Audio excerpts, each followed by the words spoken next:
విద్యార్థులకు సకాలంలో fee reimbursements బకాయిలు విడుదల చేయాలని తూర్పుగోదావరి జిల్లా కాంగ్రెస్ పార్టీ అధ్యక్షులు టీకే విశ్వేశ్వరరెడ్డి విజ్ఞప్తి చేశారు.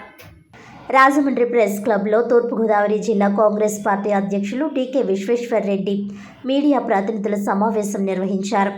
ఈ సందర్భంగా ఆయన మాట్లాడుతూ ఫీజు రియంబర్స్మెంట్స్ బకాయిలు విడుదల కాక విద్యార్థులు తీవ్ర ఇబ్బందులకు గురవుతున్నారని ఆవేదన వ్యక్తం చేశారు. ఈ విద్యా సంవత్సరం పూర్తి కానుందని వెంటనే స్పందించి పాలకులు సమస్య పరిష్కరించాలని కోరారు.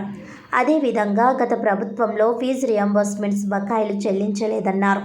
పై చదువులు చదవాలన్నా, ఉద్యోగాలలో చేరాలన్నా విద్యార్థులకు ధృవీకరణ పత్రాలు అవసరమని అన్నారు. అయితే ఫీజు రియంబర్స్మెంట్స్ బకాయిలు చెల్లించని కారణంగా కొన్ని సంవత్సరాలుగా ఉత్తీర్ణులైన విద్యార్థులకు సదరు విద్యా సంస్థలు ధృవీకరణ పత్రాలు ఇవ్వడం లేదు. ప్రభుత్వం వెంటనే బకాయిలు చెల్లించాలని అన్నారు. ఈ కార్యక్రమంలో కాంగ్రెస్ నాయకులు అబ్దుల్లా షరీఫ్, పట్నాల శ్రీనివాస్ తదితరులు పాల్గొన్నారు. ఎన్డీఏ గవర్నమెంట్ వచ్చింది. ఇప్పుడు 24-25 సంవత్సరానికి మరి fees reimbursement academic year complete అయిపోతుంది. మార్చి నెలలోనే డిగ్రీ ఫైనల్ ఇయర్ ఎగ్జామ్స్ జరుగుతున్నాయి. మార్చ్ ఎండింగ్ తోటి ఈ డిగ్రీ కంప్లీట్ అయిపోద్ది. అంటే వాళ్ళు పై కోర్సులకు అప్లై చేయాలన్నా, లేకపోతే ఉద్యోగాలకు వెళ్ళాలన్నా డిగ్రీ సర్టిఫికేట్ కావాలి. ఆ 10th ఇంటర్మీడియట్ సర్టిఫికేట్లు కూడా కావాలి. ఈవేళ ఈ ఎన్డీఏ గవర్నమెంట్ కూడా మొన్న లోకేష్ గారు ఒక ఇన్స్టాల్మెంట్ వేసాడు, ఇంకా 3 ఇన్స్టాల్మెంట్లు వేయలేదు.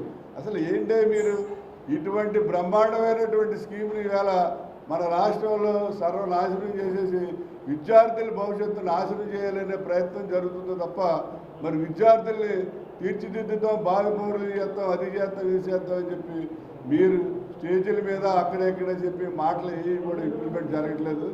నేను ఈ లోకేష్ గారు ఎడ్యుకేషన్ మినిస్టర్, ఆయన ఒకటే రిక్వెస్ట్ చేస్తాను, అయ్యా మీరు దయించి ఈ విద్యార్థులకి 23-24లో రావాల్సిన ఫీజు రియంబర్స్మెంట్ వేయండి.